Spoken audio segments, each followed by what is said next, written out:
Assalamualaikum warahmatullahi wabarakatuh.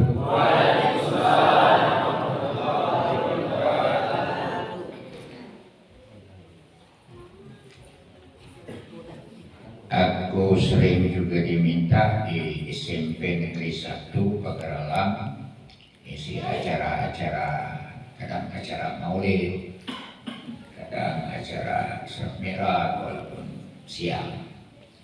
Jadi budak-budak itu kuajari cara jawab salam. Assalamualaikum warahmatullahi wabarakatuh. Maka cara menjawabnya waalaikumsalam. Ini oleh masyarakat itu terlupakan itu, karena itu asli bahasa Arab.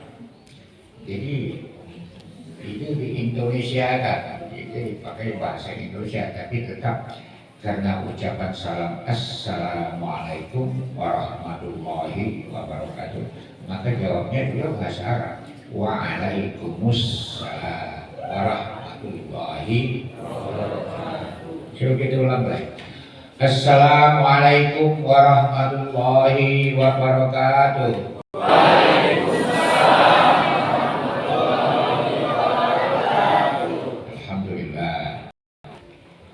Alhamdulillahilladzi an'ama 'alaina bi ni'matil iman wal islam.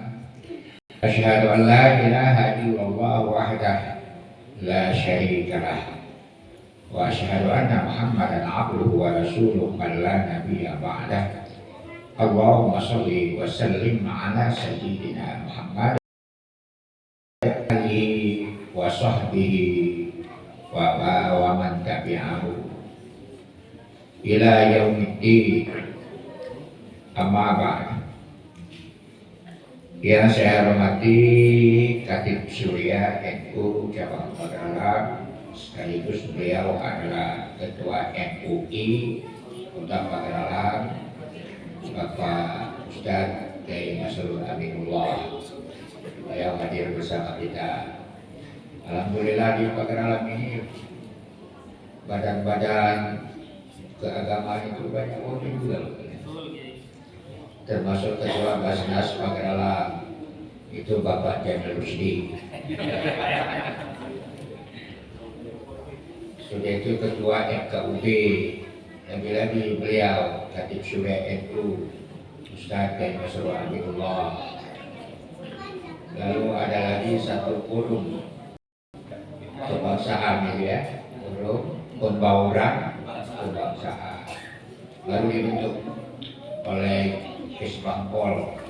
Beliau adalah Ustadz Helmi Yunus. Beliau adalah Ketua Lembaga Kajian apa itu? Lapesdam NU. Wong itu gitu kan. Alhamdulillah, artinya kita ini disayang. Makanya marilah kita untuk selalu bersyukur kepada Allah Subhanahu wa Ta'ala atas karunia dan nikmat-nikmat yang telah dilimpahkannya kepada kita semua sebagai seorang muslim dan juga sebagai orang NU. Alhamdulillah, mudah-mudahan kita akan selalu bersyukur. Lebih-lebih saya sudah mendapat kehormatan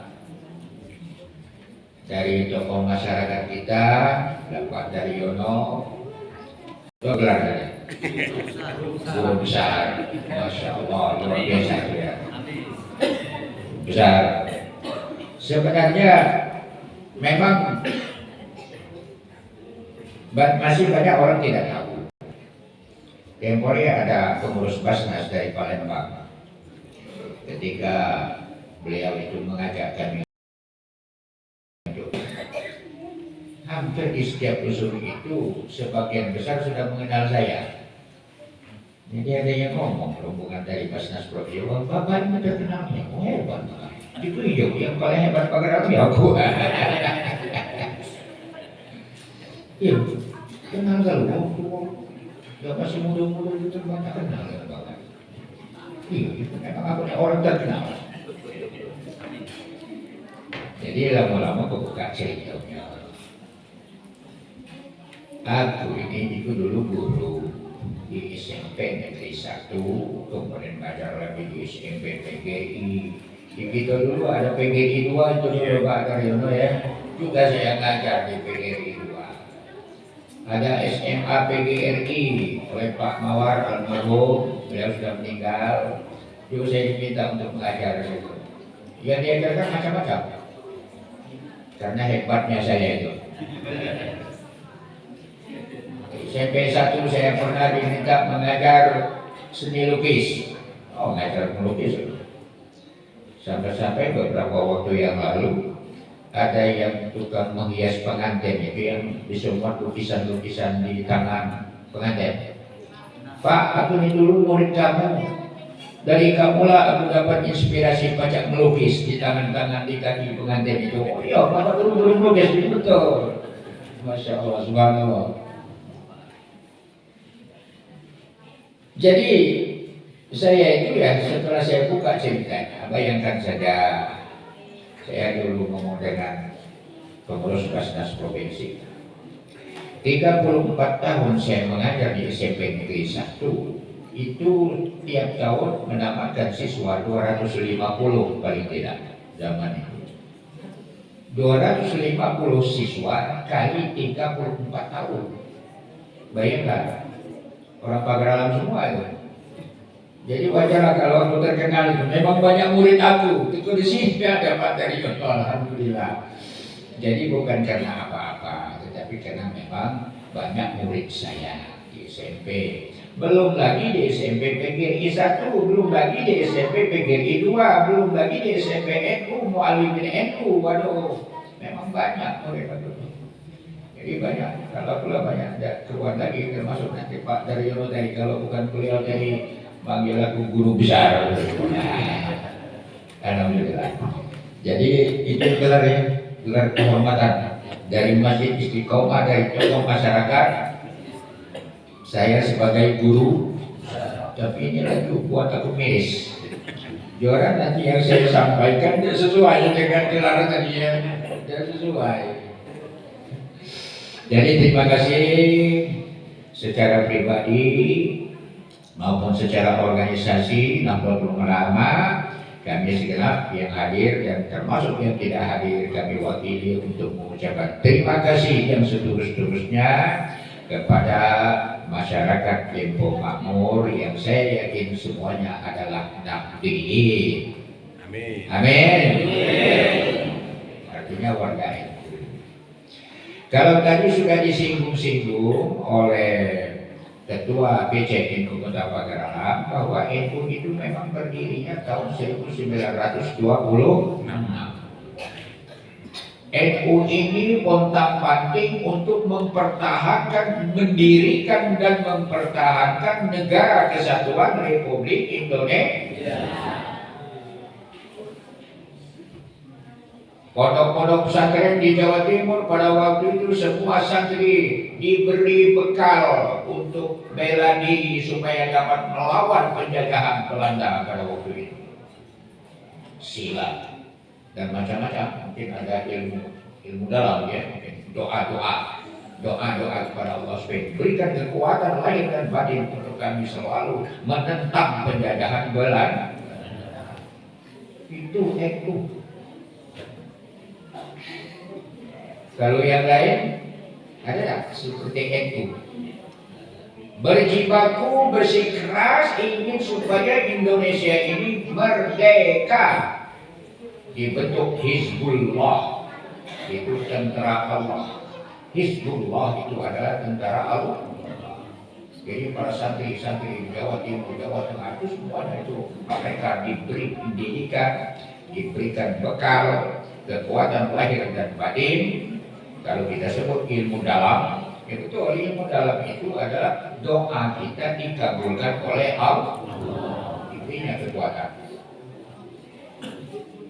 Sampai waktunya pada peristiwa Kris kedua, ketika orang Inggris dan Belanda yang masuk kembali ke Indonesia, salah seorang santri kita mengomandoi seluruh bangsa seluruh rakyat Indonesia terutama di Jawa Timur, ada seorang santri yang gagah berani yang namanya Sutomo atau kita kenal dengan Bung Tomo. Itu santri itu berani beliau mengumandangkan takbir Allahu Akbar, hidup atau mati. Kemudian beliau menaiki sebuah gedung. Di atas gedung itu berkibar bendera Belanda, bendera putih merah, bendera Belanda. Oleh beliau dikoyakkan yang birunya di bawah, tinggal merah putih. Luar biasa. Siapa itu? Orang NU.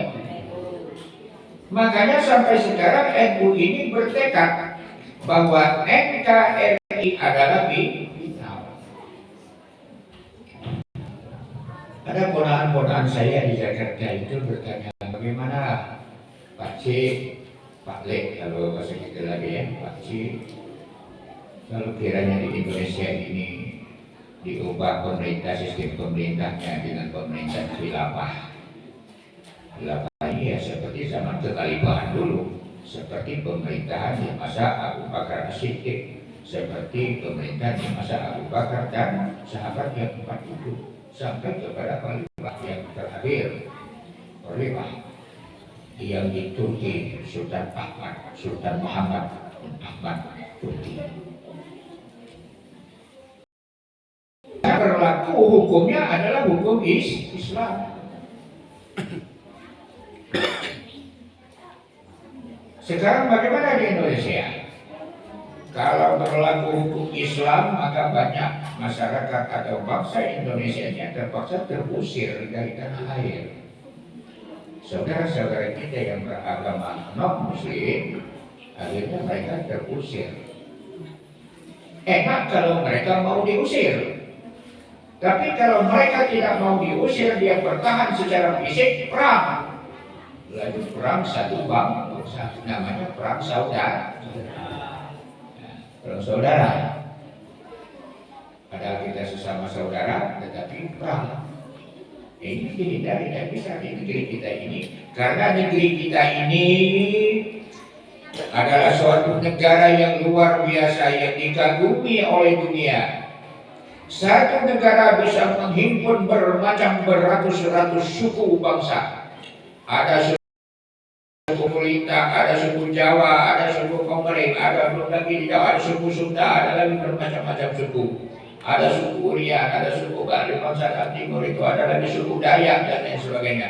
Dihimpun menjadi satu dalam satu kesatuan negara Republik Indonesia. Luar biasa.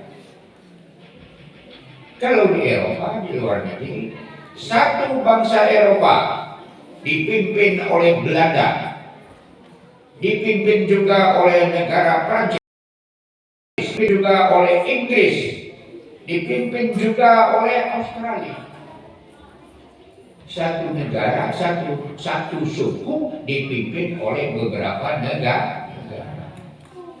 Memang kalau bahasa Pageralam 10 itu wajar-wajar baik. Satu bangsa dipimpin, satu suku bangsa dipimpin oleh bermacam-macam negara. Tetapi untuk kita Indonesia memang sangat luar biasa. Ratusan suku bangsa dipimpin oleh satu negara, yaitu Negara Kesatuan Republik Indonesia. Kembalikan kepada sejarah ketika Bung Karno akan memproklamirkan kemerdekaan. Beliau diminta oleh para tokoh waktu itu supaya sungkem dengan beliau. Hadratus Syekh Kiai Haji Hasyim Asy'ari minta petunjuk dulu sebelum beliau memproklamirkan kemerdekaan Republik Indonesia. Setelah mendapat restu dari beliau, barulah pada tanggal 17 Agustus 1945 Soekarno mengumandangkan, kami bangsa Indonesia dengan ingin menyatakan kemerdekaan Indonesia, dan seterusnya. Itu sejarahnya kita NU ini.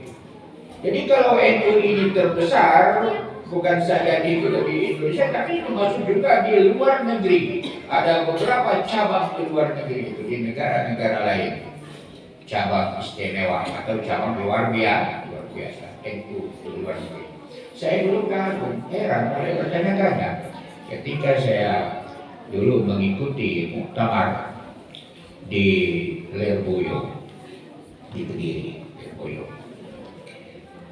Oh, ada cabang Belanda, ada cabang Amerika, NU cabang Amerika, ada NU cabang Australia, ada NU macam-macam. Waduh, hebat, betul NU. Hebat tidak? Ya, hebat. Oleh karena itu maka kita yang sudah menjadi warga Nahdliyin, sudah dilahirkan di lingkungan Nahdlatul Ulama, maka perlu kita menanamkan suatu sikap sesuai dengan nama masjid kita ini. Apa? Apa arti istiqomah? Mantap, tetap jangan berubah-ubah. NU karena sangat besar itu dibutuhkan oleh pemerintah. Ada orang mengatakan NU ini mendekati pemerintah, itu terbalik. Bukan NU mendekati pemerintah, tetapi pemerintah mendekati orang NU. Nah, karena katanya memang begitu. Jadi bersyukurlah kita sebagai warga Nahdliyin. Nahdlatul Ulama itu artinya kebangkitan para ulama. Kebangkitan para ulama ini mempunyai dua misi, tugas. Yang pertama adalah menegakkan akidah Ahlus Sunnah wal Jamaah di negeri yang tercinta ini, dan yang kedua adalah menegakkan kemerdekaan bangsa Indonesia. Itu misi NU.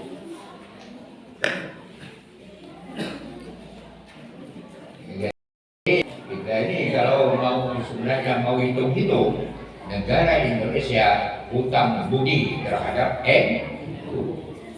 Jadi kalau dia ingin merekrut orang itu menjadi pejabat negara, ya kira wajar-wajar baik. Di Pegalaran seperti kelompok dari ketua MUI sejak dari dulu. Berdirinya Kota Pagaralan ini ketua MUI pertama waktu itu adalah Pak Denny Afriansyah. NU Afriansyah, beliau Kiai Ustaz Masrur Amin Umar satu periode. Kemudian berganti lagi periode berikutnya masih terpilih lagi beliau. Alhamdulillah. Aku lah tua. 14 tahun Pak periode 14 tahun pensiun. Berarti umur saya sudah 70 sekarang.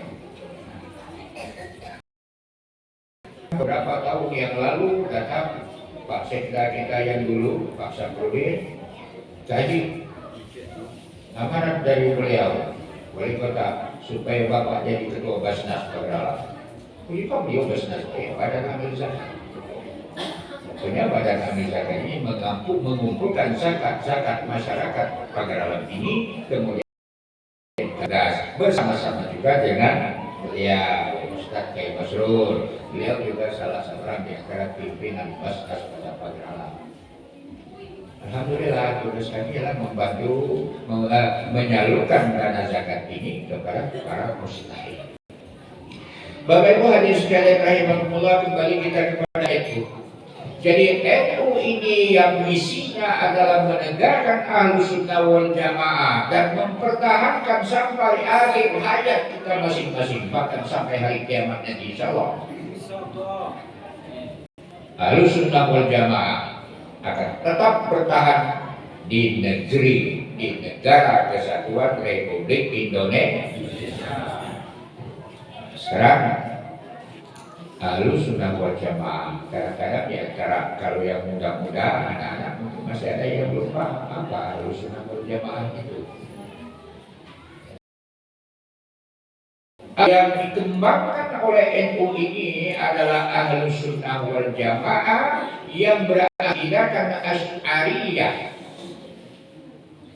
Artinya paham akidahnya adalah akidah Asy'ari yang mengajarkan akidah tauhid yang kita kenal dengan sifat 20, wujud, idam, baqa, mukhalafatul hawadis, ia ta'ala bi nafsihi dan seterusnya. Jadi itu yang kita pahami. Dari siapa itu? Adalah ajaran dari Syekhuna, Syekh kita, guru kita Abdul Hasan Al-Asy'ari. Jadi akidah inilah yang oleh masyarakat Islam di dunia ini yang secara mayoritas disepakati inilah akidah yang benar, akidah Ahlus Sunnah wal Jamaah. Tapi daerah juga kita kalau banyak yang menentang. Tempoh hari ada orang datang ke rumah saya menceritakan, Pak, ada jemaah dekah. Bukan aku ini ya. Ada orang datang kepada saya lalu bercerita dan minta pengertian yang sesungguhnya. Jadi itu apa? Ada orang mengatakan bahwa Rasulullah Shallallahu Alaihi Wasallam tidak pernah mengajarkan sifat 20. Rasulullah tidak pernah mengajarkan sifat 20. Karena itu tidak boleh dipelajari, tidak boleh dipelajari. Katanya. Kalau saya berpikir, masa orang ini kok berani mengatakan Rasulullah tidak mengajarkan sifat 20? Ini fitnah besar ini. Siapa yang difitnahnya? Rasulullah Shallallahu Alaihi Wasallam. Masa mengatakan Rasulullah tidak mengajarkan sifat 20?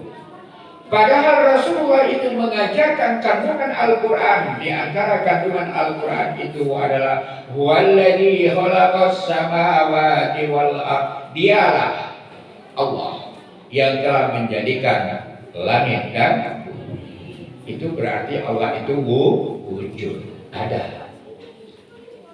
Karena Allah buktinya telah menciptakan langit dan wujud. Wa ilahukum ilahum wahid, dan Tuhan kamu itu, kata Allah, adalah ilahu wahid, yaitu Allah yang wahdaniyah. Termasuk sifat 20 wahdaniyah. Innahu sami'ul basir. Di dalam Quran ada sama, ada basar. Innahu sami'ul alim. Sama, ilmu. Huwal hayyul qayyum. Dalam apa itu? Ayatul kursi. Hayat. Dia binafsi. Katanya Rasulullah tidak pernah mengajarkan sifat 20. Padahal sifat 20 semuanya itu termaktub di dalam Al-Quran. Fitrah kalau mengatakan Rasulullah tidak mengajarkan sifat 20. Mana sepakat gitu ya? Ya mungkin sekali Rasulullah tidak mengajarkan sifat 20. Tapi dia berani di tengah orang banyak mengatakan tidak boleh dipelajari sifat 20 karena Rasulullah tidak pernah mengajarkan sifat 20. Masya Allah, itu menurut saya adalah fitnah. Siapa yang difitnahnya? Rasulullah Shallallahu Alaihi mengatakan Rasulullah tidak mengajarkan sifat 20. Mengajarkan wa ilahukum ilahu wahid. Rasulullah mengajarkan bahwa Allah itu wahdaniyah. Rasulullah mengajarkan innahu sami'ul basir, bahwa Allah itu sama basar. Wa kallama Allah Musa taklima, dan Allah berkata-kata. Itu berarti Allah mempunyai sifat kalam. Laisa kamitslihi syai'un, itu berarti mukhalafatul lil hawa. Semuanya di dalam Al-Qur'an. Wa yabqa wajhul ikram, dan Allah itu baqa. Wa yabqa. Ngatakan Rasulullah tidak mengajarkan sifat 20. Maka ini betul-betul menuduh Rasulullah, memfitnah Rasulullah tidak mengajarkan. Rasulullah tidak mengajarkan sifat 20. Oleh karena itu tidak boleh dipelajari sifat 20 itu. Na'udzubillahi min dzalik. Tempoh hari di masjid itu, jadi Ya, ada uang bertanya dan itu katanya kalau baca ayat Al-Kursi, tidak perlu pakai wa ilahukum ilahu wahid. Ilahukum ilahu wahid kata orang itu bukan ayat Qur'an. Na'udzubillahi minzalik. Ini orang-orang sebagian zaman sekarang ya mengatakan wa ilahukum ilahu wahid itu bukan ayat Al-Qur'an.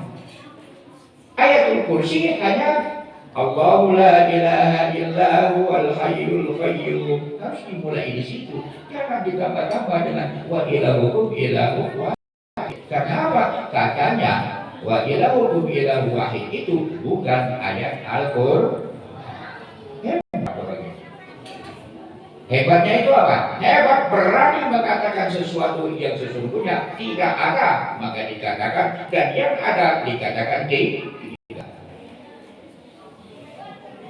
Kalau tidak salah itu di surah 163. Wa ilahukum ilahu wahidul la ilaha illa huwal hayyul ilahu wahid. Ada? Dia di surah Al-Baqarah 163. Jelas itu ngomong sama bapak itu ya. Gak usah dia sikat karena dia mungkin belum banyak buka Al-Quran. Belum ketemu di dalam Quran dengan wa ilahukum ilahu wahid. Allahu la ilaha illa huwar rahmanur rahim. Katanya bukan ayat Al-Qur'an. Coba bayangkan. Makanya kita warga Nahdliyin ini kami menganggap sangat perlu diadakan Lailatul Ijtima supaya paham betul bagaimana NU ini yang sebenarnya. NU sebagai pengemban Ahlus Sunnah wal Jamaah ialah yang mengemban dalam akidah Asy'ariyah yang telah mengajarkan kepada kita sifat 20. Ada lagi yang membantah.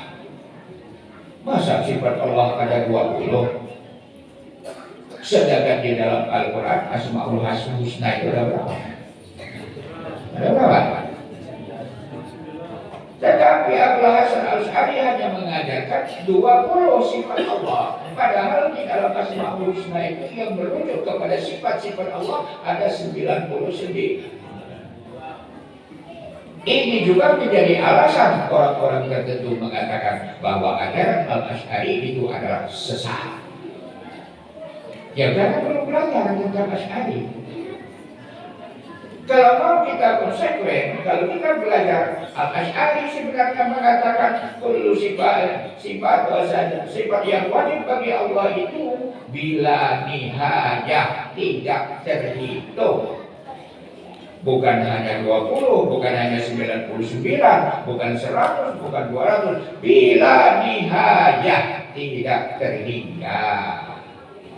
Hanya disimpulkan oleh beliau bahwa sifat Allah yang wajib itu adalah kullu kamalin. Seluruh sifat kesempurnaan itu adalah wajib bagi Allah Subhanahu wa ta'ala.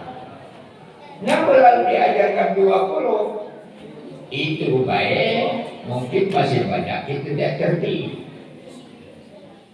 Makanya kata di dalam belajar ilmu tauhid yang diajarkan oleh Asy-Syafi'i, artinya pengikut-pengikut Imam Syafi'i, Al-Asy'ari, pengikut-pengikut Imam Asy'ari mengatakan wajib alaina an na'taqida aqaidal khamsin. Wajib bagi setiap kita umat Islam ini dan mempelajari aqaidal khamsin, yaitu aqaid yang 50. Aqaid yang 50. Apa yang 50 itu? 20 sifat yang wajib bagi Allah. Setiap sifat yang berlawanan dengan bahwa yang wajib ini maka dinamakan mustahil. Ada 20 juga. Berapa ini?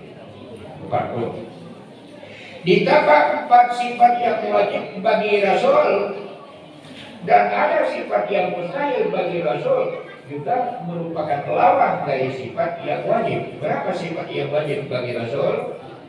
4. Kalau begitu yang mustahil juga 8. 8 tambah 40. Lalu ada sifat yang harus bagi Allah. Apa sifat yang harus bagi Allah?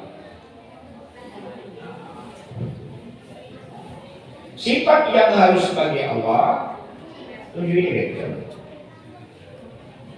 Kalau yang wajib mulai dari wujud kita bakal dan seterusnya. Kalau yang mustahil bentuk Adam kudus dan seterusnya. Itu saya sekarang yang harus bagi Allah. Yaitu mengadakan sesuatu. Ini yang harus bagi Allah. Allah itu ya boleh saja menjadikan sesuatu atau meniadakan sesuatu. Apa yang tiada? Coba apa yang tiada? Aku tanya dulu, siapa yang tahu apa yang sudah ditiadakan oleh Allah? Siapa tahu? Tidak tahu gitu. Karena apa? Sudah ditiadakan. Masa kita tahu dengan yang tiada? Ada ini yang ditiadakan oleh Allah. Apa yang tidak ada, yang tidak diadakan oleh Allah? Tidak tahu gitu kan? Tiada. Yang namanya ditiadakan oleh Allah.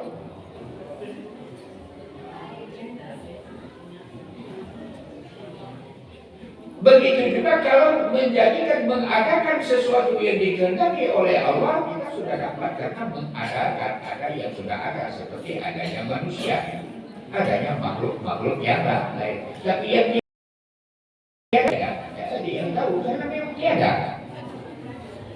Ya kan? Nah, jadi ini sifat yang harus bagi Allah Subhanahu wa taala yang diajarkan oleh Ahlussunnah wal Jamaah, yaitu Abul Hasan Al-Asy'ari. Sedangkan sifat harus bagi Rasul, apa yang harus bagi Rasul? Bahasa, yaitu bersifat seperti manusia biasa. Sifat manusia biasa, nak makan, nak tidur, nak minum, nak istirahat, nak beristri, nak kencing, nak pising. Sifat manusia. Rasulullah begitu. Ini sifat yang harus bagi Rasulullah SAW.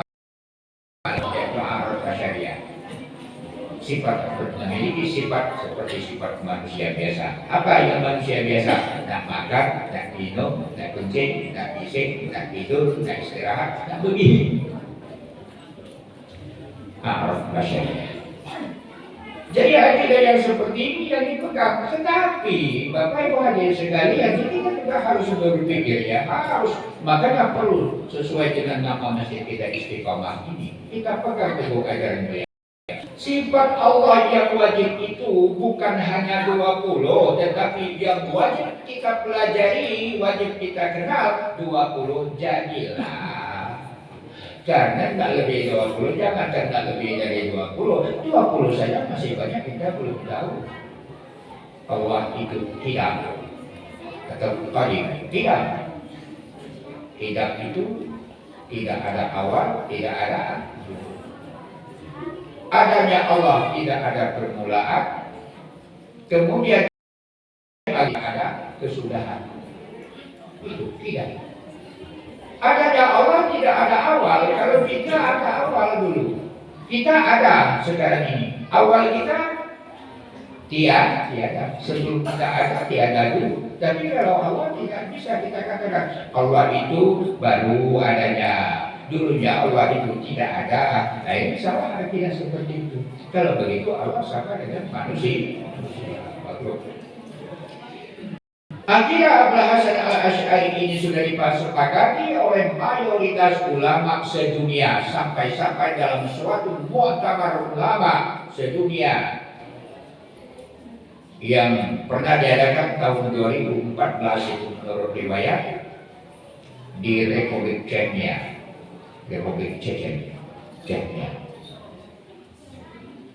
Mayoritas ulama-ulama Islam itu mereka sudah mengakui bahwa yang namanya awal jamaah yang benar adalah orang-orang yang beraguman Islam yang berakidahkan Asy'ariyah yang mengkaji, memahami, meyakini sifat 20 dan yang mengikuti syariat atau fikih mengikuti salah satu dari mazhab yang keempat. Apakah mazhab Hanafi, apakah Maliki, apakah Syafi'i, atau inilah ciri Ahlussunnah wal Jamaah. Dia berakidah Ahlussunnah wal Jamaah ini akidahnya adalah akidah Asy'ariyah dan fikihnya mengikuti salah satu dari mazhab yang keempat. Inilah Ahlussunnah wal Jamaah yang dipertahankan dan dikembangkan oleh Nahdlatul Ulama.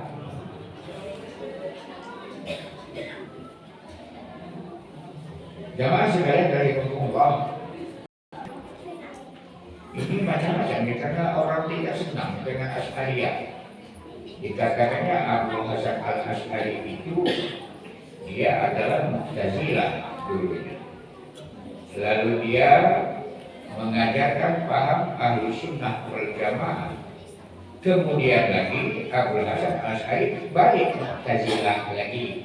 Jadi mengalami 3 periode. Abu Hasan al-Asy'ari katanya, kata orang seberang, itu dahulunya Mu'tazilah, lalu dia mengajarkan ajaran Ahlussunnah wal Jamaah, kemudian dia kembali Mu'tazilah lagi. Makanya jangan diikuti Abu Hasan al-Asy'ari. Kata siapa? Kata orang lain. Tetapi di dalam sejarah yang dipahami oleh NU bahwa memang Abu Hasan al-Asy'ari itu asalnya adalah Mu'tazilah karena ikut orang tua tirinya, bapak tirinya. Bapak tirinya orang Mu'tazilah. Dia masih muda, lalu dia ikut bapak tirinya, yaitu orang Mu'tazilah. Kemudian setelah beliau melihat pertarungan alam pemikiran umat Islam pada waktu itu, yang masing-masing mengklaim bahwa paham mereka adalah yang betul, yang benar. Adanya Mu'tazilah, adanya Jabariyah, adanya Qadariyah, adanya Mujassimah, Musyabbihah, macam-macam paham itu. Mereka bertarung alam pikiran mereka yang tak kunjung selesai. Muncullah Abu Hasan al-Asy'ari dengan hasil pemikiran yang baru, yaitu akidah yang kita sebutkan tadi, yaitu bahwa Allah itu adalah Maha Esa, Allah itu Qadim, tidak ada awal, tidak ada akhir, Allah itu mukhalafatul lil hadis, Allah itu tidak mempunyai jisim. Kita ini punya jisim semua. Setiap ada yang jisim, setiap jisim itu pasti dia menghendaki tempat. Ya mungkin kalau jisim itu tidak membutuhkan tempat. Ya kita semuanya duduk ini kan itu tempat itu tempat itu ini tempat ini tempat itu. Karena kita adalah jisim. Artinya tubuh. Makanya kita memerlukan tempat. Maka bagaimana Allah? Apakah Allah itu punya jisim seperti kita? Kalau Allah itu punya jisim seperti kita, maka berarti Allah juga butuh tempat.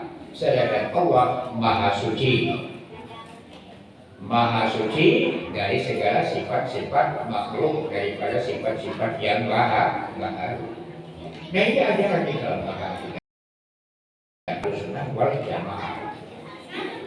Jadi walaupun bermacam-macam tanggapan orang lain mengatakan bahwa Asy'ari itu adalah Mu'tazilah, Ahlussunnah wal Jamaah Mu'tazilah lagi, tidak.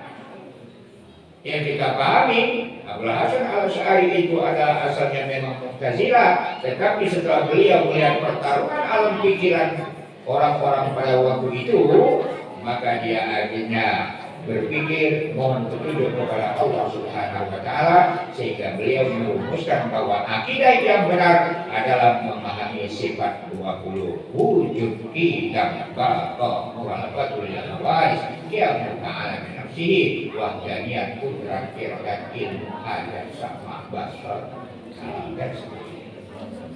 Ini yang berarti bisa dilakukan lagi. Kalau tadi ada mengatakan bahwa itu tidak pernah diajarkan oleh Rasulullah, memang Rasulullah tidak mengajarkan urutannya seperti yang kita pelajari.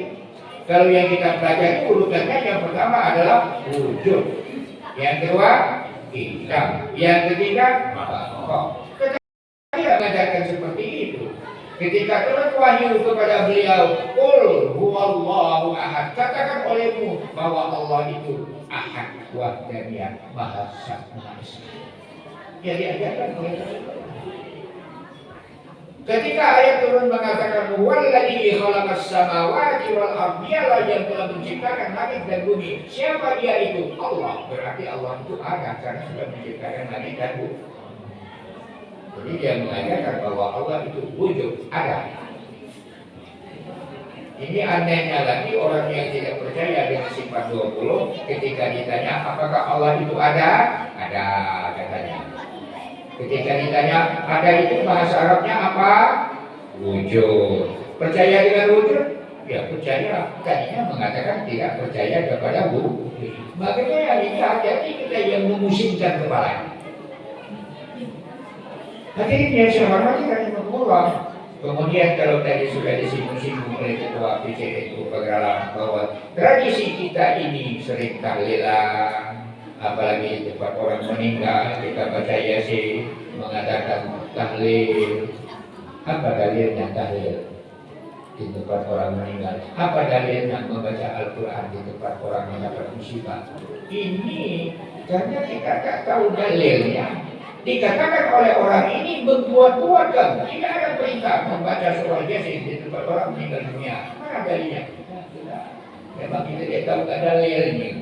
Akhirnya mundur. Banyak yang sudah mundur, banyak. Apa dalilnya kamu tahlilan itu di tempat orang meninggal dunia? Apa dalilnya? Mana dalilnya? Kita ada dalilnya, kita tidak tahu. Sudah. Kamu jangan juga beda. Tidak ada dalil. Akhirnya telah mundur pula. Akhirnya makanya saya harapkan orang NU ini haruslah orang yang berilmu. Tujuan untuk dikit-dikit ilmu itu disampaikan melalui Lailatul Ijtima. Walaupun sedikit, ya sedikit-sedikit aja. Dan sekarang ini perlu saya sampaikan, di beberapa tempat itu sudah sering saya sampaikan. Kita ada tradisi 40, tradisi Nenggali, tradisi Nojoali, bahkan ada yang 100, ada yang 1000 itu ya. Tapi kalau masyarakat Kota Pagaralam belum 300, mainan 40 bulan. Tapi kalau kita yang dari seberang, dari Jawa, atau Timur itu ada sampai 1000 ya.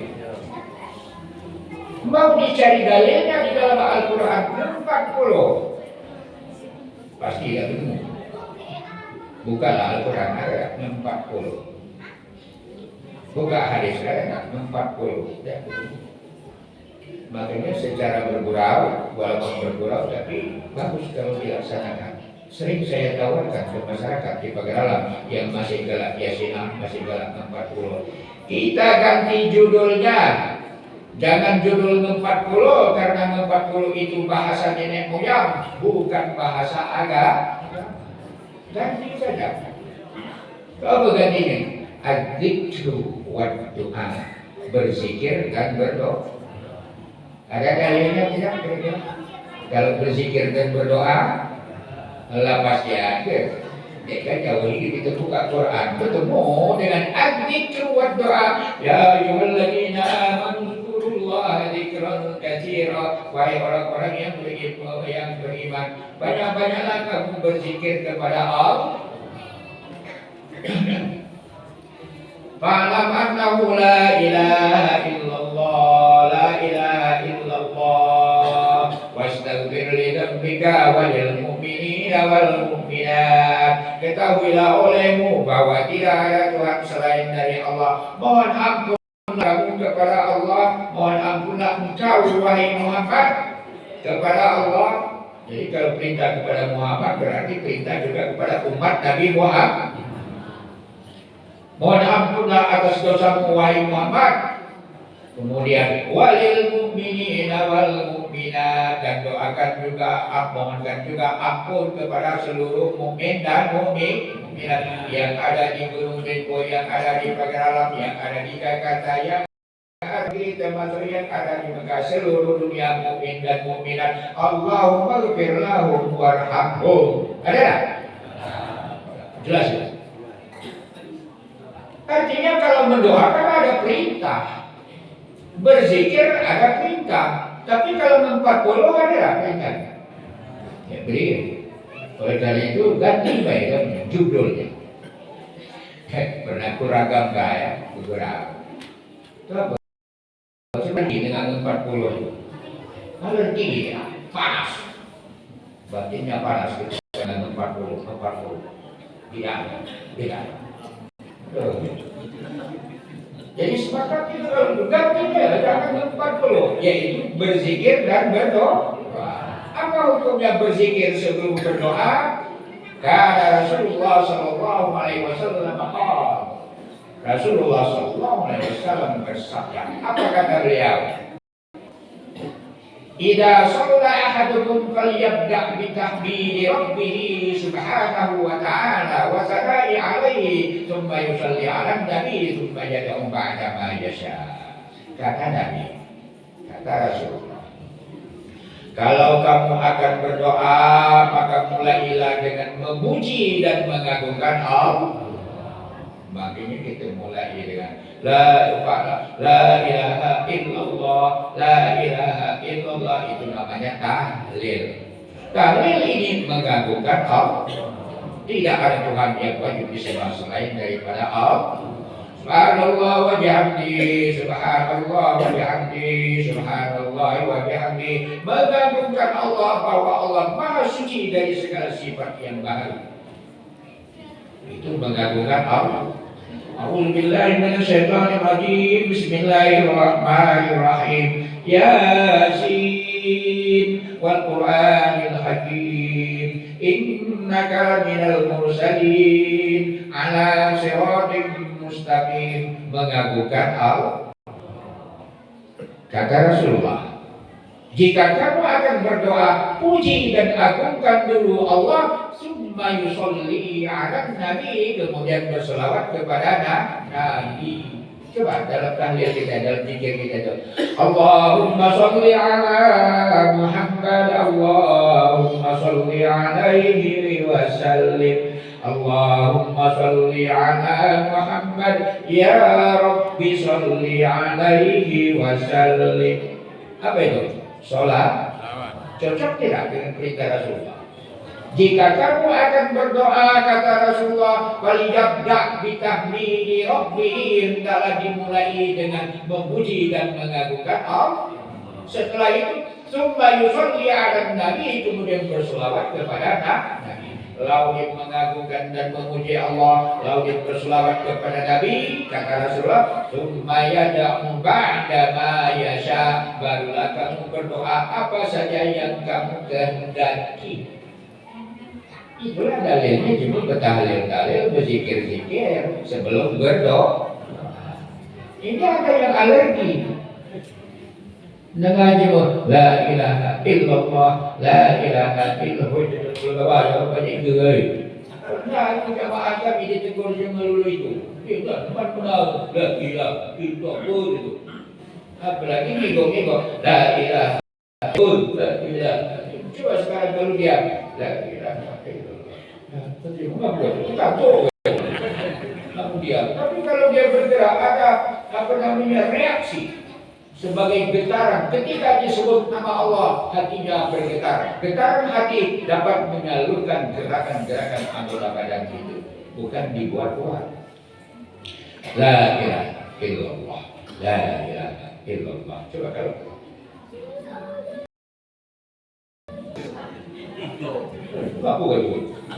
bagus. Kalau orang berzikir itu mulai dari hati, kemudian diikrarkan dengan lisan, lalu dilaksanakan dengan anggota.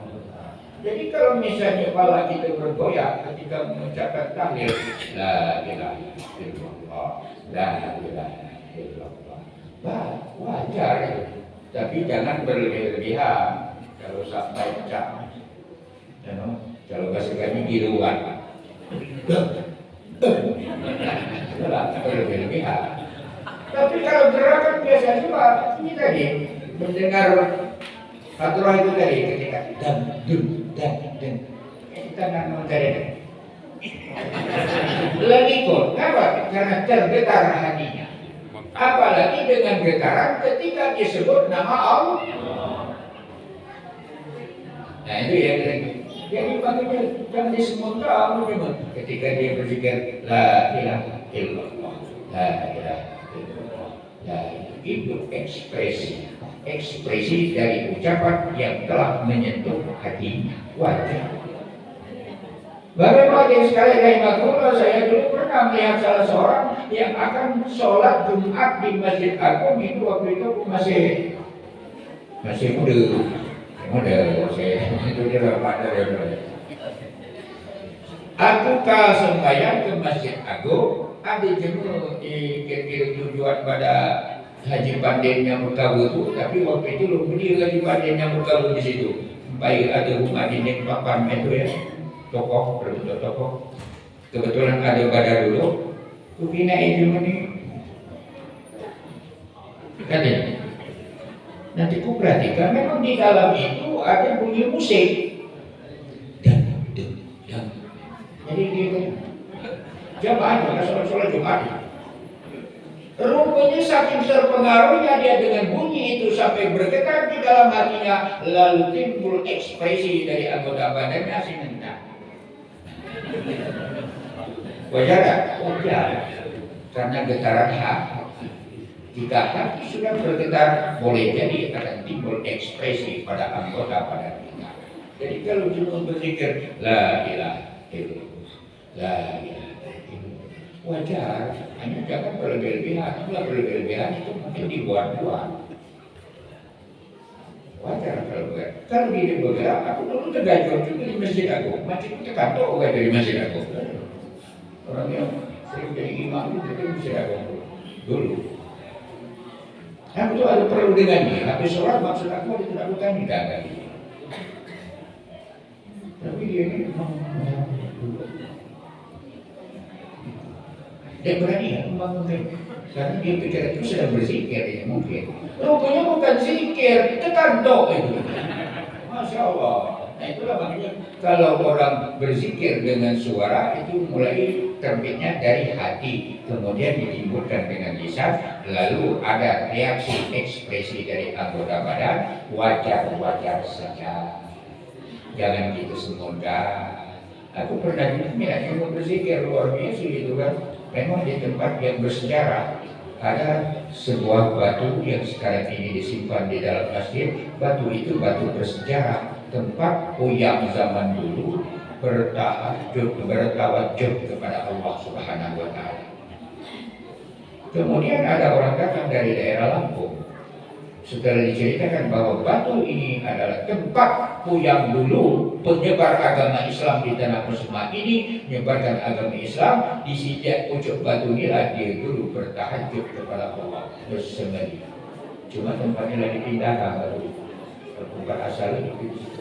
Oh ya, jadi dia sholat tabarruk mungkin mohon barakah dari tempat yang sangat mulia yang pernah dipakai oleh seorang wali-wali Allah penyebar agama Islam di tanah Persema. Tapi dia sembahyang ini berzikir, dia sholat salam kanan, salam kiri, dia sholat sunat. Kira udah itulah berlebihan. Jangan berlebih-lebihan. Memang kita dilarang oleh Allah, oleh Rasulullah dilarang berlebih-lebihan. Apa kata Rasulullah? Janganlah kamu berlebih-lebihan di dalam agama. Kalau kita berlebih-lebihan ini mungkin akan menimbulkan pertama kita sendiri salah perasaan karena berlebih-lebihan. Pada masa Rasulullah SAW ada seorang sahabat yang sangat senang membaca Al-Quran, sehingga setiap malam dia membaca Al-Quran sampai menjelang subuh. Tidurlah dari itu lagi masalah tidur. Yang penting aku cinta Al-Quran, membaca Al-Quran setiap malam. Sampai-sampai bininya, istrinya jadi marah. Tapi nak marah dari laki tidak berani. Akhirnya melapor kepada Rasulullah, suami saya itu sekarang hebat benar, hebat betul ya. Apa hebatnya terus? Baca Al-Quran terus setiap malam. Habis sholat maghrib baca Quran, sholat isya lagi, balik sholat isya baca Quran lagi sampai ke menjelang subuh masih baca Quran. Itulah saja. Lalu diterima lagi dari aku. Kata istri, benar. Mungkin boleh lagi kan.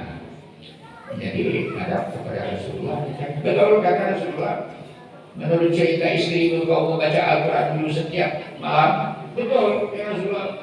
Saya cinta Al-Quran. Kata Rasulullah, untuk cinta Al-Quran kita tak tiap malam. Tiap malam itu terus dari mulai udin maghrib, udin isya, terus lagi terus sholat sunat, kemudian terus lagi baca Quran. Itulah kami orang yang tiap malam. Jangan lupa itu Nabi. Jadilah dalam seminggu itu semalam baca Quran. Semalam baca Quran. Mungkin biasa baca Quran itu dalam baca murakal cepat. Baca Al-Quran semalam kali tidak 15 juz semalam bisa selesai. Kalau 2 malam 30 juz jadilah. Kata Nabi cukuplah semalam. Tapi Rasulullah saya masih sanggup lebih dari itu.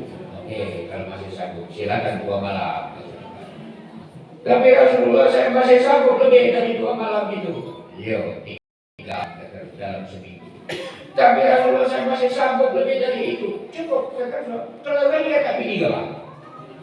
Ada bininya lagi, kelaminnya lagi. Baca Quran saja. Kadang-kadang tinggal ke jalan jauh, bulan-bulan itu ada Nabi. Itu hul fikih. Dilarang oleh agama kita hul. Berarti hulu berlebih-lebih. Maka Rasulullah SAW itu mengatakan, "Mana itu anhu fajtanibuhu," apa yang telah aku larang darinya maka kata Allah tinggalkan dia. Apa yang telah aku larang sekecil apapun juga yang namanya larangan itu fajtanibuhu, kata Allah tinggalkan. Kemudian kita dari tahu lumayan yang gitu ada yang dalai rumah itu lewat ada lumayan rumah air bisa dia begitu.